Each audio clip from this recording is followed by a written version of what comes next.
दोस्तों नमस्कार। ज्ञान एक्सिस में आपका स्वागत है। आज हम आपको बताएंगे गोवर्धन पर्वत से जुड़े रहस्य।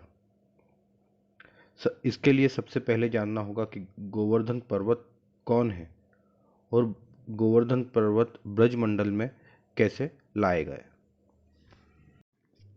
सबसे पहले हम जानते हैं कौन है गिरिराज पर्वत। गिरिराज पर्वत को ब्रजमंडल और भक्तों द्वारा गोवर्धन भी कहा जाता है। हमारे धार्मिक और पौराणिक मान्यताओं के अनुसार गोवर्धन पर्वत को द्रोणाचल का पुत्र कहा गया है, जो अत्यधिक सुंदर और ऊंचाई के लिए जाना जाता था। अब जानते हैं कौन गोवर्धन को ब्रजमंडल लेकर आया। रावण के दादा यानी कि पुलस्त ऋषि एक बार भ्रमण करते हुए द्रोणागिरी पर्वत पर पहुंचे। वहां उन्होंने एक और विशाल पर्वत देखा जो ठीक द्रोणागिरी के पास था और वह काफी विशाल और मनमोहक था। उसे देखते ही पुलस्त ऋषि मंत्रमुग्ध होकर सोचने लगे कि अगर इस पर्वत को अपने साथ काशी ले जाऊं तो यह मेरे लिए एक उत्तम तपोस्थली हो सकता है। इसलिए उन्होंने पर्वतराज द्रोणाचल से आग्रह किया कि वे अपने पुत्र को उनके साथ काशी भेजे। ब्रह्मपुत्र और महान ऋषि के इस आग्रह को द्रोणागिरी मना नहीं कर सके और उन्होंने अपने पुत्र गोवर्धन को आज्ञा दे दी।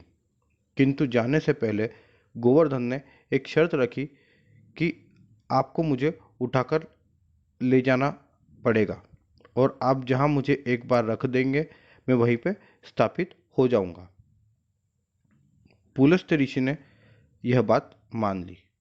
गोवर्धन ने अपना आकार छोटा कर लिया और पुलस्त ऋषि ने गोवर्धन को अपने दाहिने हाथ में उठा लिया और वे काशी की ओर चल पड़े। आगे चलते चलते जब पुलस्त ऋषि ब्रजमंडल की भूमि पर पहुंचे तो गोवर्धन ने अपना वजन थोड़ा और बढ़ा दिया और शाम का समय था, जिससे ऋषि को थकान लगने लगी और संध्या वंदन का भी समय हो चुका था। इसलिए ऋषि ने पर्वत को नीचे रख लिया और संध्या वंदन के लिए चल पड़े। कुछ समय बाद जब उन्होंने देखा कि गोवर्धन फिर से अपने आकार में आ चुका है तो उन्होंने गोवर्धन को फिर से छोटा आकार लेने के लिए प्रार्थना की और आज्ञा दी। परंतु गोवर्धन इसके लिए नहीं माने तो ऋषि ने पूरे जोर से गोवर्धन को उठाने की कोशिश की, लेकिन गोवर्धन पर्वत अपनी जगह से हिले भी नहीं। यह देखकर ऋषि पुलस्त काफी गुस्से में आ गए और उन्होंने गोवर्धन को रोज तिल भर घटने का श्राप दे दिया। इसका वर्णन गिरिराज चालीसा में बहुत ही अच्छे से दिया गया है। स्वर्ण शिखर अति शोभा पावे, सुर मुनिगण दर्शन को आवे, शांत कंदरा स्वर्ग समाना, जहां तपस्वी धरते ध्याना। द्रोणागिरी के तुम युवराजा, भक्तन कैसा दो हो काजा। मुनि पुलस्त जी के मन भाए, जोर विनय कर तुमको लाए। मुनिवर संग जब ब्रज में आए, लखी ब्रज भूमि यहाँ ठहराए।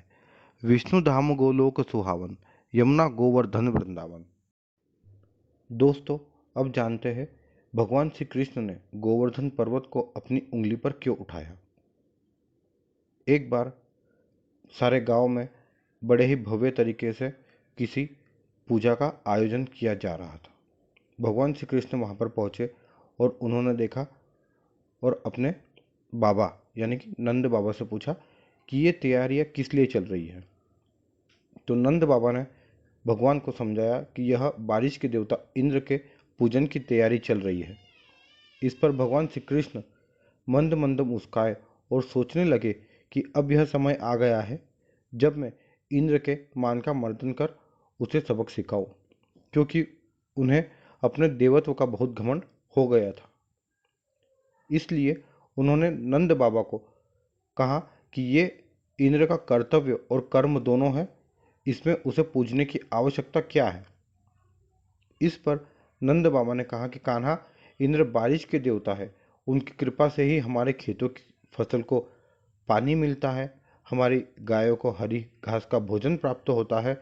हम जिस नहीं माने तो नंद बाबा ने उन्हीं से पूछ लिया कि अगर हम भगवान इंद्र को नहीं पूजेंगे तो तुम हमें बताओ कि हम किसे पूजे। इस पर भगवान कृष्ण ने कहा कि हम हमारी गाय माता और इस विशाल पर्वत को पूज सकते हैं जो हमारी गायों को अपने ऊपर घास और अन्य तरह के विशेष पौधों का भोजन करवाता है। इन गाय माता के दूध से ही हम बड़े हुए हैं, इसलिए हमें इनकी ही पूजा करनी चाहिए। और आप गोवर्धन, गौ माता, ब्राह्मण देवताओं को पूजन कर उनको संतुष्ट कीजिए। नंद बाबा फिर से कान्हा को समझाते हैं कि लल्ला, अगर इंद्र देवता क्रोधित हो गए तो हम किस तरह से अपने खेत जोतेंगे, कैसे गायों को हरी घास चराएंगे। लेकिन कान्हा कहाँ मानने वाले थे। उन्होंने फिर से कहा कि विलंब न कीजिए बाबा, आप गोवर्धन पर्वत के पूजन की तैयारी शुरू कीजिए। अपने कान्हा पर भरोसा करते हुए उन्होंने वैसा ही किया जैसा कान्हा ने कहा। नंद बाबा के कहने पर सभी गांव वाले अपनी गायों को सजाकर लेकर आए और गोवर्धन पूजा की तैयारी शुरू कर दी। उन्हें 56 प्रकार के भोग अर्पण किए।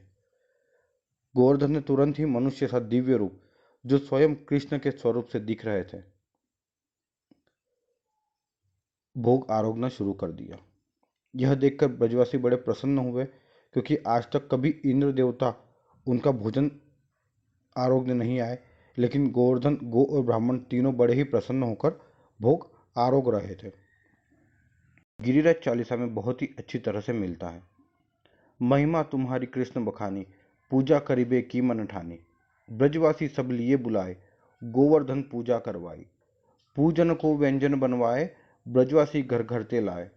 ग्वाल बाल मिली पूजा कीनी, सहस भुजा तुमने कर लीनी। स्वयं प्रकट हो कृष्ण पूजा में, मांग मांग के भोजन पामे। लखी नर नारी मन हर्षा में, जय जय जय गिरिवर गुण गामे। देवराज मन में ऋषि आए, नष्ट करण ब्रज मेघ बुलाए। छाया कर ब्रज लियो बचाई, एको बूंदन नीचे दिखा। तो इंद्र समझ गए कि ये कोई साधारण मनुष्य नहीं है। जब कान्हा ने गिरिराज को नीचे रखा और सभी और भगवान से क्षमा याचना करते हैं, जिसका वर्णन गिरिराज चालीसा में बहुत ही अच्छे से दिया गया है। 7 दिवस भई वर्षा भारी, थके मेघ भारी जलधारी। कृष्णचंद्र ने नख पे धारे, नमो नमो ब्रज के रखवारे। करी अभिमान थके सुर साई, क्षमा मांग पुनि स्तुति गाई। त्राहि माम में शरण तिहारी, क्षमा करो प्रभु चूक हमारी। बार बार बिनती अति कीनी, 7 कोस परिक्रमा दीनी। संग सुरभि रावत लाए, हाथ जोड़कर भेंट गहाए। अभय दान पा इंद्र सी आए, करी प्रणाम निज लोक सिधाए। अब दोस्तों जानते हैं गोवर्धन पर्वत की ऊंचाई कितनी है। पुराणों के अनुसार एक समय गोवर्धन पर्वत की ऊंचाई लगभग 30,000 मीटर थी। और कहा जाता है कि जब सूरज शाम को डूबता था तो उसकी परछाई मथुरा तक पड़ती थी। लेकिन श्राप के कारण आज वह 30 मीटर के रह गए हैं। अब जानते हैं गोवर्धन पर्वत की परिक्रमा कितने किलोमीटर की है। गोवर्धन पर्वत की कुल 7 कोस की परिक्रमा होती है। 7 कोस का मतलब होता है लगभग 21 किलोमीटर। गिरिराज जी यानी कि गोवर्धन की परिक्रमा की शुरुआत कुछ लोग गिरिराज जी की तलहटी से करते हैं और कुछ लोग दंडोती शिला से करते हैं, कुछ लोग गोवर्धन से भी करते हैं। 21 किलोमीटर की परिक्रमा मार्ग में कई पौराणिक मंदिर, साधु संतों की कुटिया और आश्रम आते हैं। बीच बीच में कुछ मार्ग में जंगल जैसा प्रतीत होता है, जहाँ पर बंदर और मोर दिखाई देते हैं, जो काफ़ी मनमोहक दृश्य जान पड़ता है। तो दोस्तों, ज्ञान एक्सिस द्वारा दी गई ये जानकारी आपको कैसी लगी, हमें कमेंट बॉक्स में ज़रूर बताएं और चैनल को सब्सक्राइब करना ना भूलें। धन्यवाद।